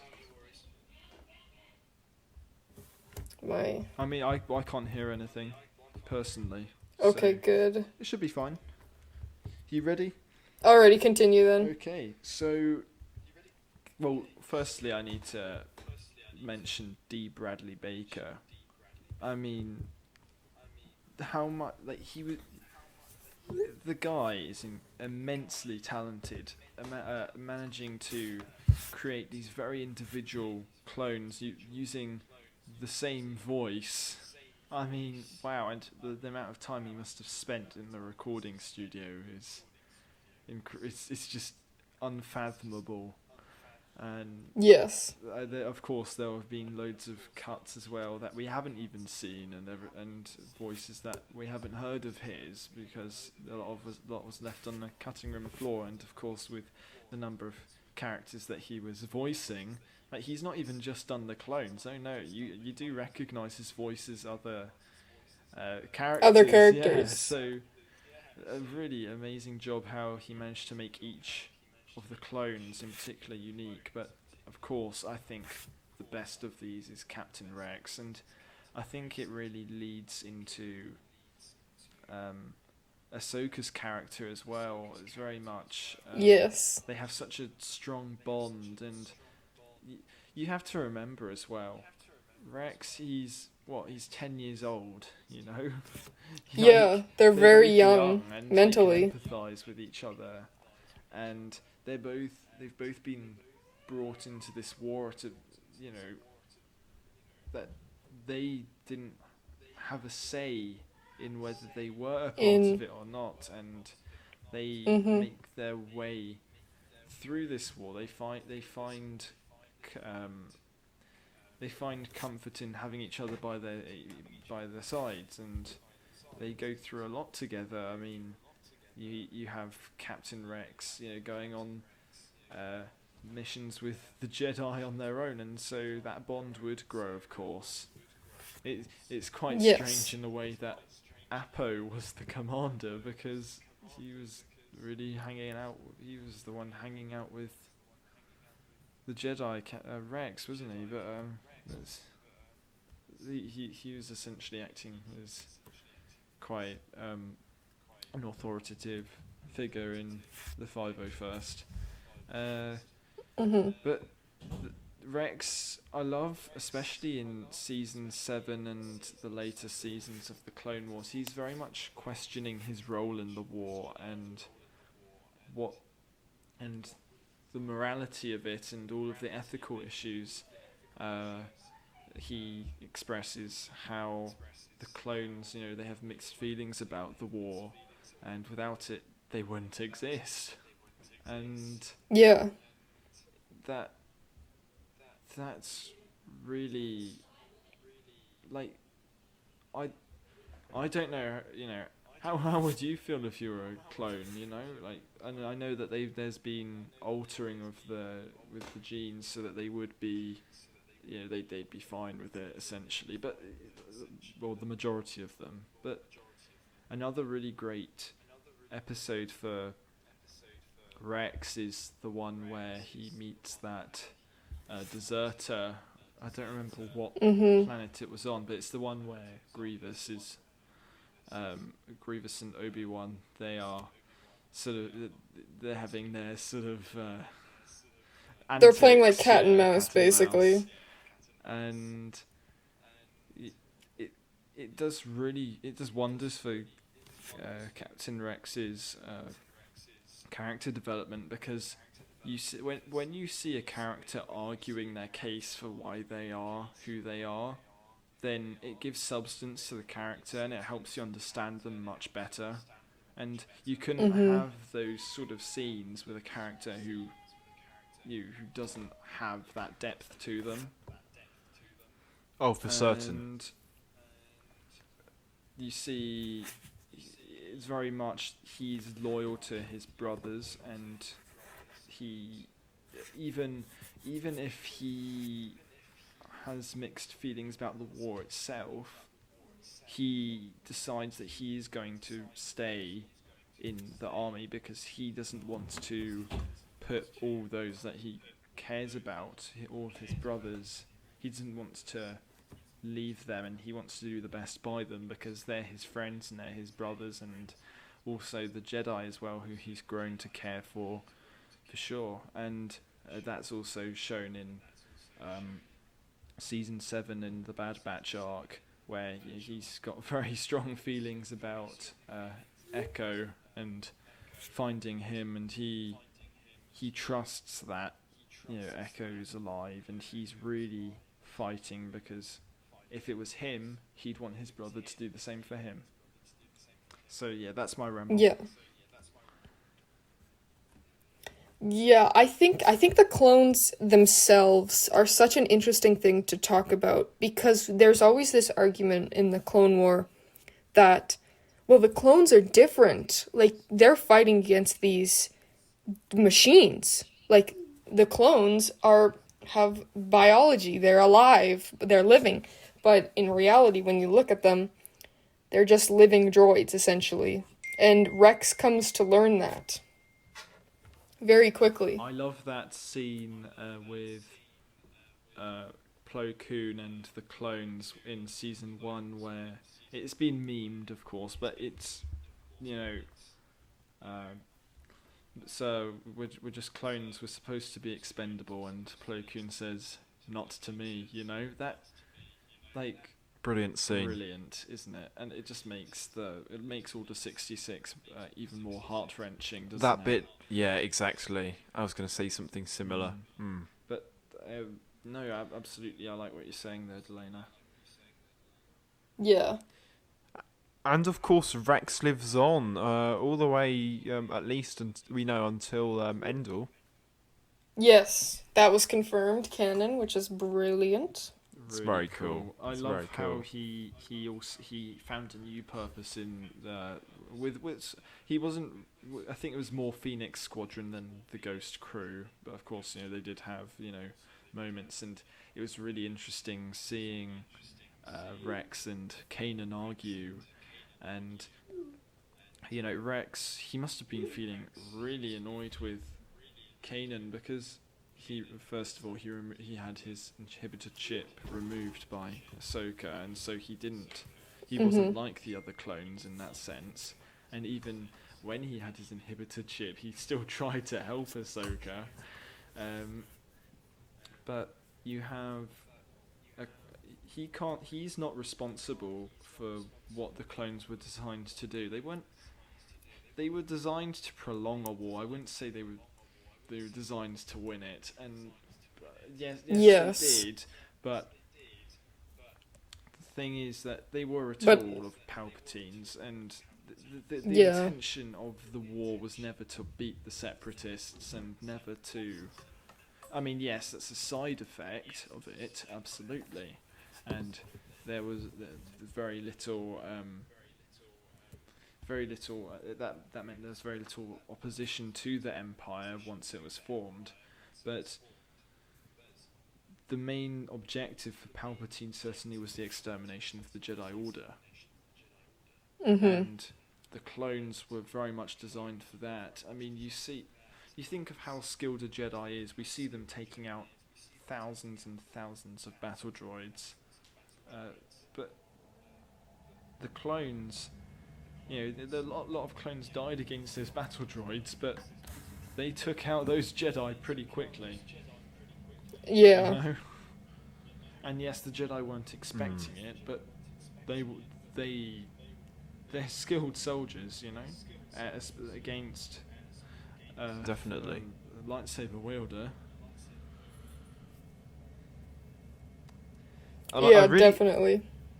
And just on the topic of the Clone Wars, and obviously we have at the end of season 7, the arc with Rex and Ahsoka and Order 66, I actually really liked that they didn't show us more of what was going on in the rest of the galaxy, because this moment was very much a personal example of what could happen during Order 66, and it was with Ahsoka and Rex in this situation. And if you want to see what's happened across the rest of the galaxy, then go and watch Revenge of the Sith. Play Jedi Fallen Yeah. Order.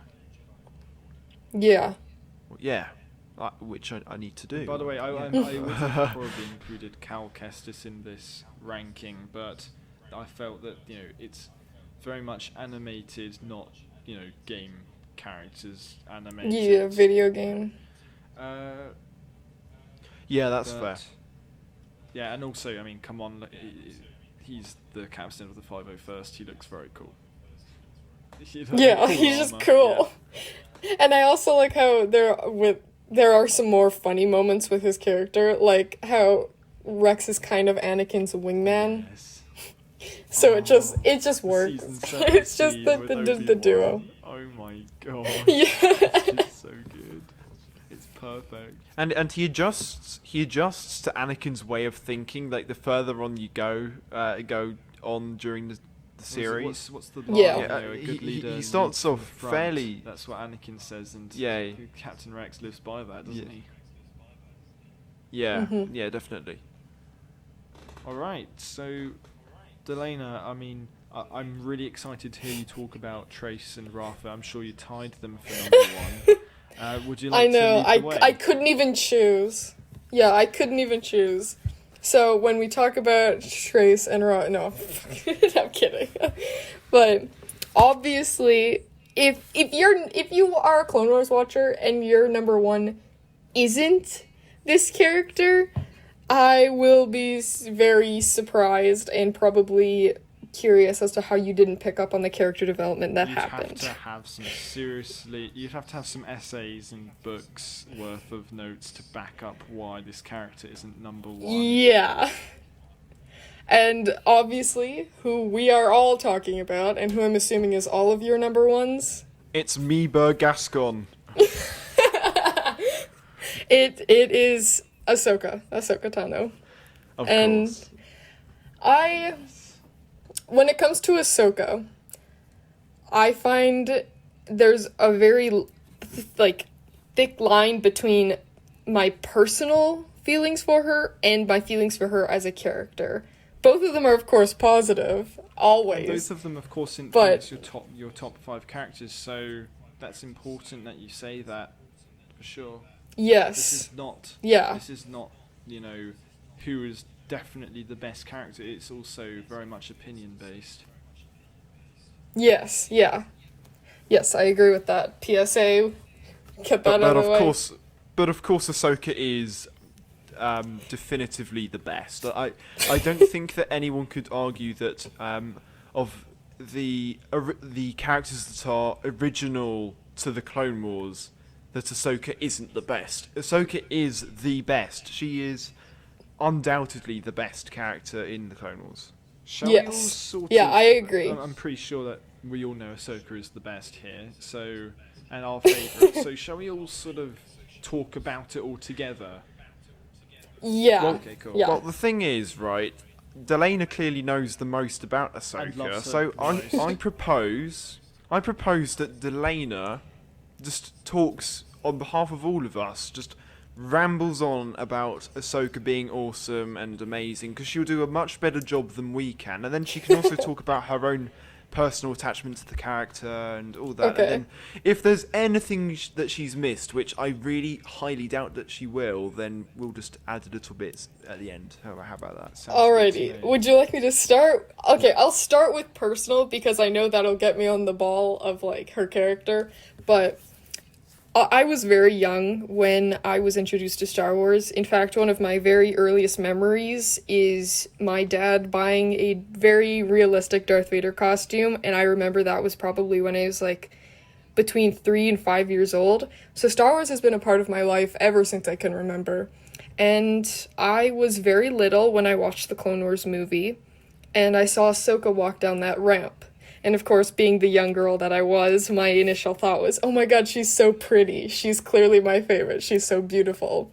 But as I grew older, and as she grew older as well, it became more about Ahsoka as a girl fighting a war, and as this young character trying to prove herself to everyone around her, who believes she is this weak, frail person, and who believes she is just a youngling and she can't handle herself. And just her personality in general really resonated with me, because I myself was very alone growing up because I liked Star Wars and because I was the girl that wanted to go watch a movie and lightsaber battle with my friends out on the playground instead of talk about makeup, things like that, like stereotypes like that. So Ahsoka was very much also a personal rendition that there was others going through a battle similar to mine. It may not have been a war, but it was definitely an emotional and internal one. And I very much do remember watching Ahsoka leave the Order for the first time, because Ahsoka was essentially my best friend. Like, she was everything to me. Everything I ever had, everything I ever dreamed relied on her. Everything I ever wanted started with her. And so when I watched her leave, it was like I was watching a best friend basically say goodbye. And it definitely gut-wrenching. Yes, it definitely has impacted me as a person that I am now on a more emotional level, because I essentially lost, like, my emotional support system. I know, as cringy as that may sound, Ahsoka was and still is everything to me. So It's not cringy. No, that's honest. yeah, it's a lot, and I understand that it can be a little weird for people to understand that I base my life around this character. So, anyway, I went through the rest. Such a profound impact on you. That's only natural. Yes, yeah. Did you encounter significant difficulties when you were younger with your fandom to Star Wars? Oh yeah, the biggest one being that, first off, I live in small town, redneck. Nobody here is open-minded whatsoever. So, and on top of that, I am a girl. That being a girl and being invested in something like Star Wars or Star Trek or novel at the time wasn't a thing. Nowadays, because of efforts like Her Universe and that kind of stuff, it is. But back then, I was labeled, like, I literally called myself a tomboy, because I was like, well, I like Star Wars, so clearly there's, like, some masculine influence in my personality. Like, I was so confused, like, with even that stuff, because it was just unheard of. And yes, there were like sexist bullies out there, things like that, where I was never really taken seriously because I liked Star Wars. And I always had Ahsoka to be like that net that I knew I could go home to and play with my figures in the bath or whatever. Like, that's how things were.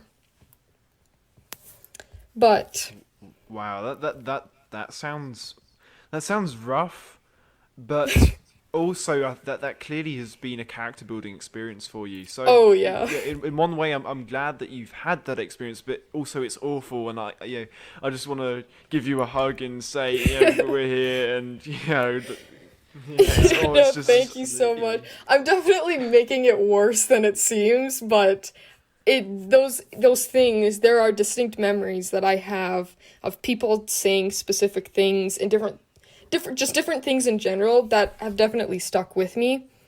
And it's because of Ahsoka that, like, I feel I've been able to get through them better than I know I would have without her. But that's amazing. As Rebels was introduced and as Ahsoka was brought back, it was basically like my hope has returned. Like, Ahsoka is such an embodiment of hope for me. So when she came back, it was like, I can rely on that again. So it Wow. was, So you must have been really worried by the end of season 2 then. oh my god, yeah, that's a whole nother chapter. Because I looked at that scene and I was like, did I just lose her again, but permanently this time? Like, did she just... Because last time it was like, okay, she just left. Okay, like, she's not She's still dead. out Like, think of, there, like, the yeah. best case scenario. And then we get this fight between Ahsoka and Vader, and it's like, is she, like, gone? Oh, And, the like, reaction that to really World hurt. Between Worlds was ecstatic. Oh, I bawled like a baby when World Between Worlds came out. When we got confirmation that she was alive and she survived that fight, I was a mess. And then even when I heard her voice just recently in The Rise of Skywalker, as much as that movie is bad, she was in it. Yes. And that kind of made the movie better for me. And I remember hearing her voice, and I can pick her out of, like, needle in a haystack. And I just, like, bawled the whole way home. It was just, she just means everything to me. I think So, yeah, that's one more, of the most that's the more personal one of the side. most heartwarming things on your Instagram is when I think you're on a Disney cruise and Oh, you meet yes. that cosplayer. Just no, Yes. that's lovely. Oh god, what I would give to meet Ashley Eckstein and just tell her everything she's done for me. Like, that would be the best, but I think I've rambled on about myself too much, so I'll just get on to her. So, Ahsoka as a character in general, I think is probably one of the best written characters, period. Like, ever. Because we get so much screen time with her, and because she does so much growing, we basically get to see her at every single stage of her life. And every single possible experience or encounter or emotion.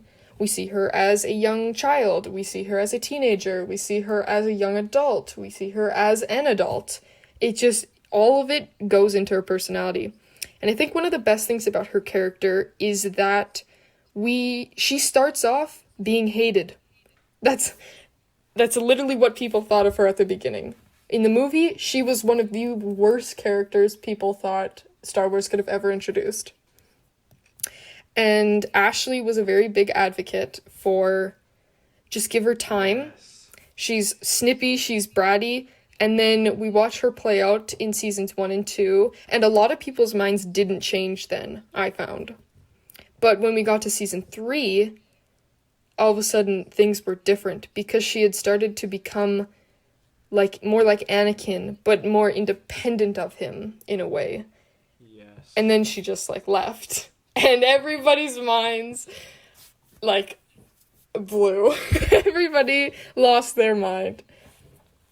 So I think it is in hating that character first, it made people appreciate the good about her last. Which, in a way, made her even better. And I also think that I also could be super biased, I should just say, because clearly of what I've stated before. It's the In Our View But- podcast. It's your view. Go on. Yeah.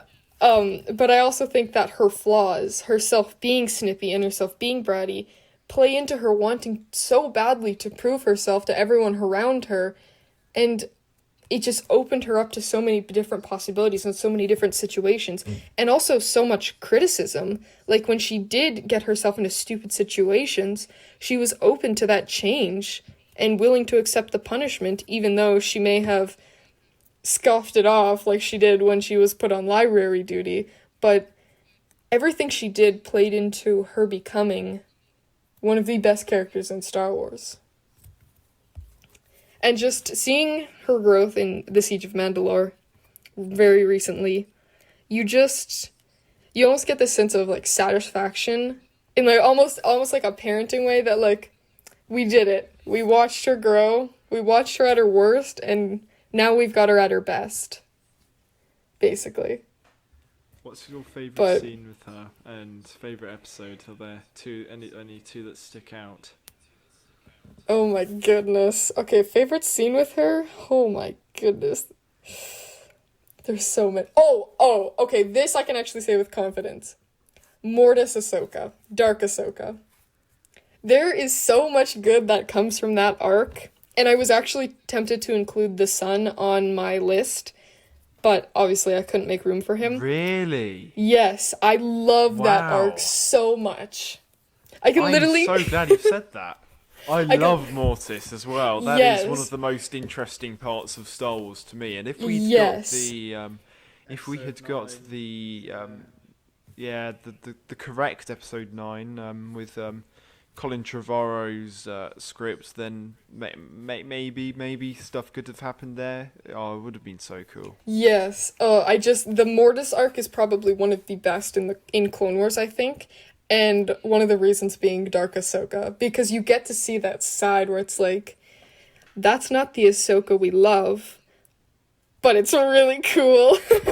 It's also Yeah. though, It's got- like, yes, it's not Ahsoka, but it's but it is in a It could be. like, it's Ahsoka, but everything that she's kept hidden, and Pretty much, yeah. or It- it's a very minor part of her character, and so that's Yes. really interesting to have that stuff revealed. It's almost like how in the Mortis arc, Ahsoka has that vision of an older self that could happen, and she says, "There are seeds of the dark side planted by your master. Do you feel it?"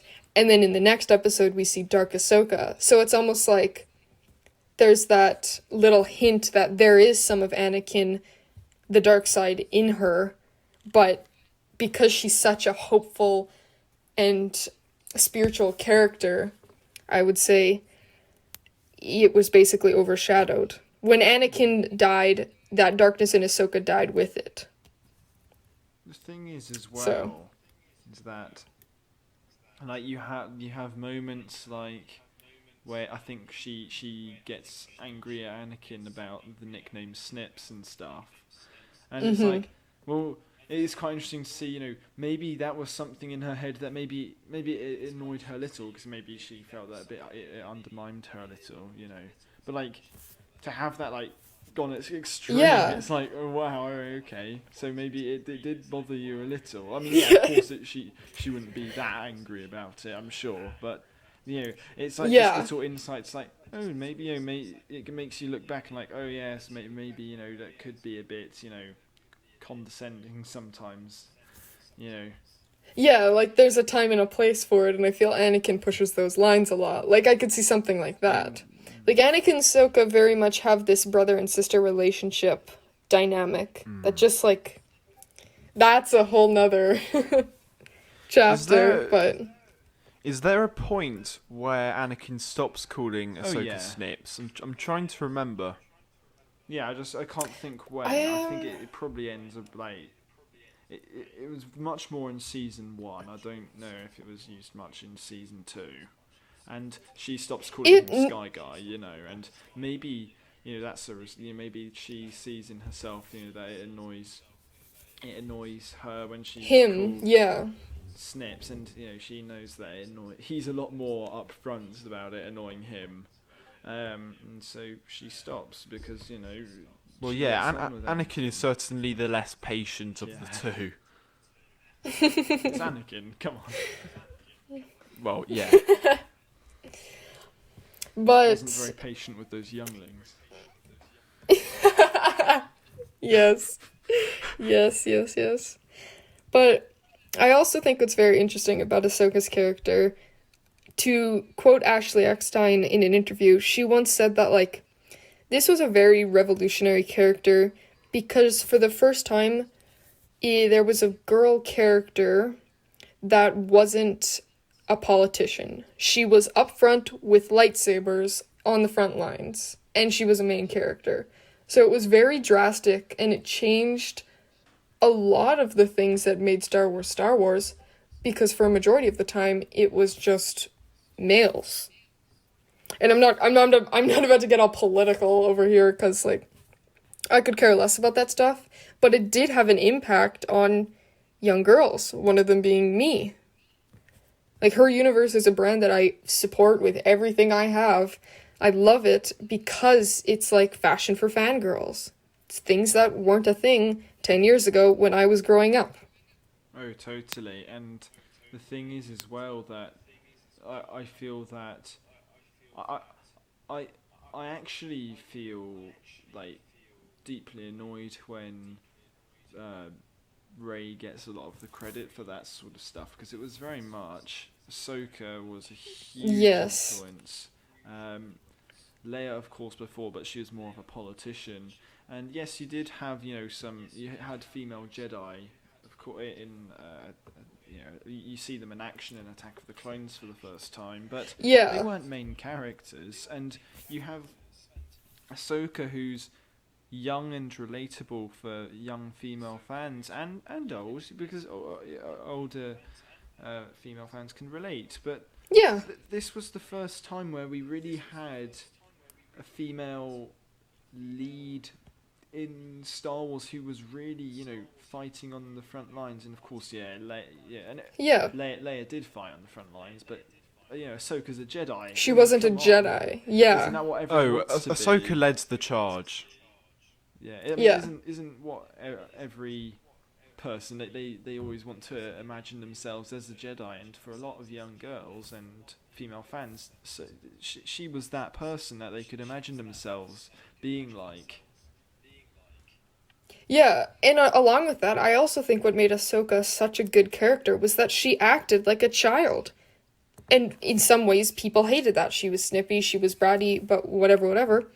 She was a 14-year-old girl fighting in a galactic war, yes, and people expected her to be this hard army general. Like, no, keep in mind she's No way. 14. You need character development. No That's the way, whole reason yeah. that people complain Yes. about Rey, is she didn't get any of that. Yeah, Rey got none of that. She became everything she wanted to be in about 30 minutes. She basically just became the political mouthpiece of Kathleen Kennedy. It was just Pretty not much. good at all. But yeah, let's not stew on that because it winds me up too much. Yeah. But yeah, I think that's one of the things I really liked about Ahsoka was that she was a child and she was able to grow. And we see almost that trauma of being so young and fighting in this war and watching so many people die. We see it reflect in the Siege of Mandalore and in Rebels, where she's like, I'm not going to let all these people die because of me. I can't let these people die because of me. It just all ties in so well that it just makes her strong, not because she's a woman, but because she has the development and the experience that comes along with being a soldier, which Rey doesn't have. For sure. It's Yeah. meant to be called Star Wars anyway, isn't it? And really, yeah, I think you've already heard in previous podcast episodes, the sequel trilogy doesn't evoke war. It evokes petty skirmishes where it's literally just like private armies have got too much stuff. You and I had a really just good causing beef. conversation about that, didn't we, Delaina, when season 7 was coming out and we were expressing a few of our Yes. upsets. Yeah, I remember that. Yeah. Just how I think a lot of I'm going to use your term, ignorant fans forget that Star Wars is a war. There isn't humor. There's very little of it. There isn't, like, just the things that were brought up in the Disney versions just aren't a thing. And I feel the Clone Wars and Ahsoka specifically really illustrates that there isn't a lot of time to be a child, and we watch Ahsoka make such a drastic change from season 5 to 7 because she had to grow up and experience war as a child on her developing mindset. But the thing is as well, there is, like, of course, there is humour in Star Wars, but they Yeah, not in the way that the sequels handled it. They fly now. not in a prank call. Not in a prank call. I can't get over that stupid thing between General Hux and Poe. I'll leave. Are you on hold? Oh. I was just going to try and do an impression of it, but I can't. I mean, because you know, can't it's give that film enough time, so I can't even think the lines. Like it's like a your mum joke, wasn't it? Yeah, you know that the humor is low when you're getting your mum jokes. It's Yeah, it's pathetic. just so Oh, you know bad. what? Before we get back to Ahsoka, I have to mention this. Otherwise, I mean, maybe I won't forget. But every time I see that scene with Luke and Rey, and they're supposed to be doing training, and Oh my god.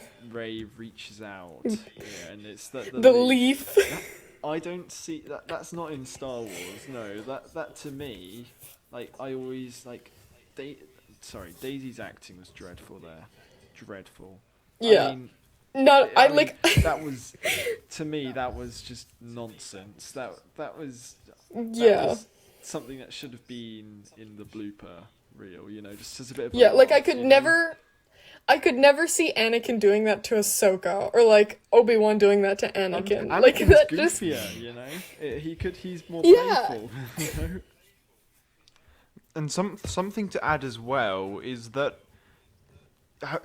you know in the trailer for, and also the scenes where Rey is using the lightsaber. Mhm. Her stance is terrible, and yeah, Yeah. she leaves her legs wide open. And first of all, if you know anything about combat, you know you don't want to keep your position open. You need to keep one leg behind the other for balance, so that if someone tries to knock you, you don't fall backwards or even sideways, because you've got yourself covered. And you know she's just swinging it like she's swinging the lightsaber like she's a child. I know, it's honestly it's embarrassing. She's literally got like a glow stick in her hand, and she's like, "Yay, let's fight! Let me train." That's not I mean, training. we've just gone from Yeah.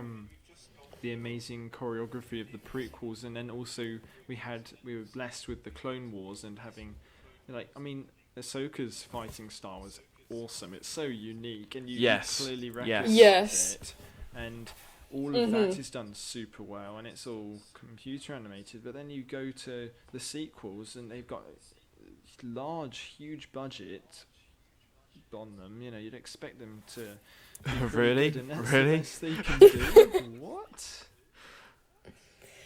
Yeah, God. Okay, I'm just gonna run to the bathroom quickly. Keep talking about how bad the sequels are. Okay. Sequels this, sequels that. Yeah, so maybe is now a good time to quickly discuss how the subscribers and people listening can reach you. Yeah, sure. So if you want to contact me, I prefer if you put a comment down in underneath the video. But if you really want to have an in-depth discussion, then you can get hold of me on Twitter at the Hidden One. Anything else? Do you want to? I think you have a Discord channel.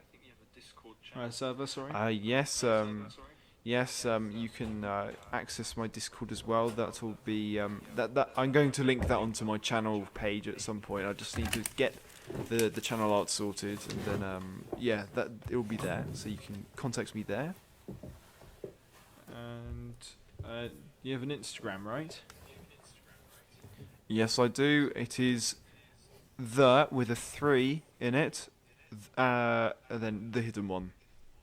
Okay, cool. And by the way, the reason that we have been talking a bit negatively about the sequels, and I'm sorry if you really enjoy the sequels, I'm all for it. You know, we don't want to take away from your enjoyment, but we love Star Wars, and we're going to express our views.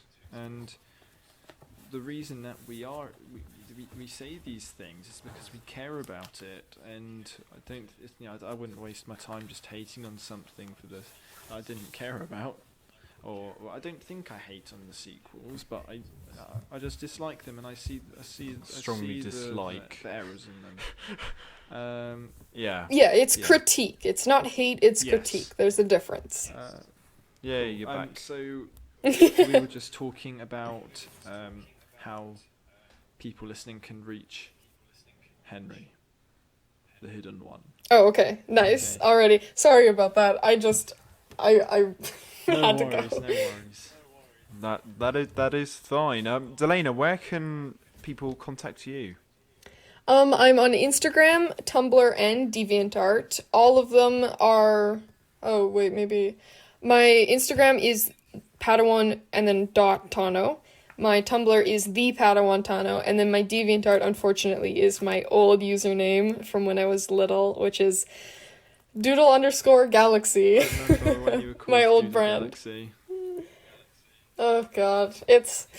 I guess we all have a past. It's a cool. Well, it's not a shameful one. It's still an alright name, but obviously padawan.tano is very awesome. And More on brand. and it reflects you. Yeah, it reflects you and your art much better. So yeah, that's cool.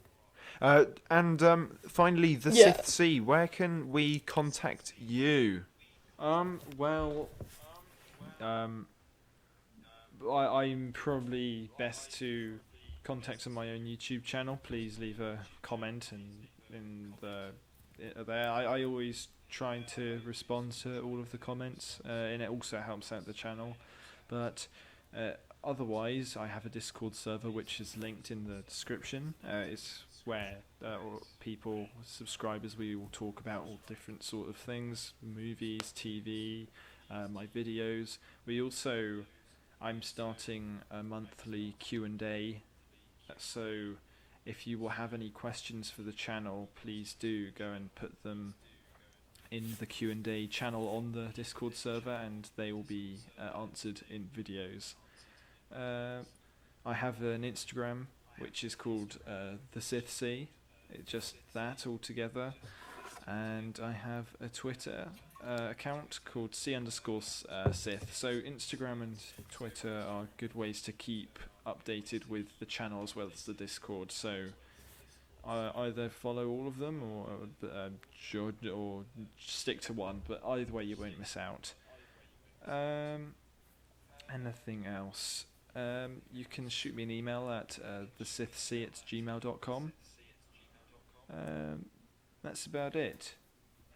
Was there anything more that you wanted to say, Delaina, about Ahsoka before we wrap up? Because she's amazing. Yeah, before we wrap up. Did you guys have anything left? Because I could probably build off of your guys' input. Well, I just wanted to quickly ask, actually, if you were to have a Jedi Master, would it? Well, I mean, Ahsoka's not a Jedi anymore, but would you want her to be your Force sage, if you like, your Force teacher? Oh, definitely. I can't even, obviously I would have, number 2s and stuff, but, she would be absolutely brilliant to learn from, just because she's just such a relatable character, and she's just so wise when we get to Rebels, that when we see her interact with Ezra, you just see that Ahsoka sees so much of herself in young Jedi, that she's able to teach them so well, if that makes sense. Yeah. But yeah, definitely. Awesome. But Awesome. yeah. Very cool. Did you want to say anything? Anything else? Other than just how awesome she is in pretty much every way possible.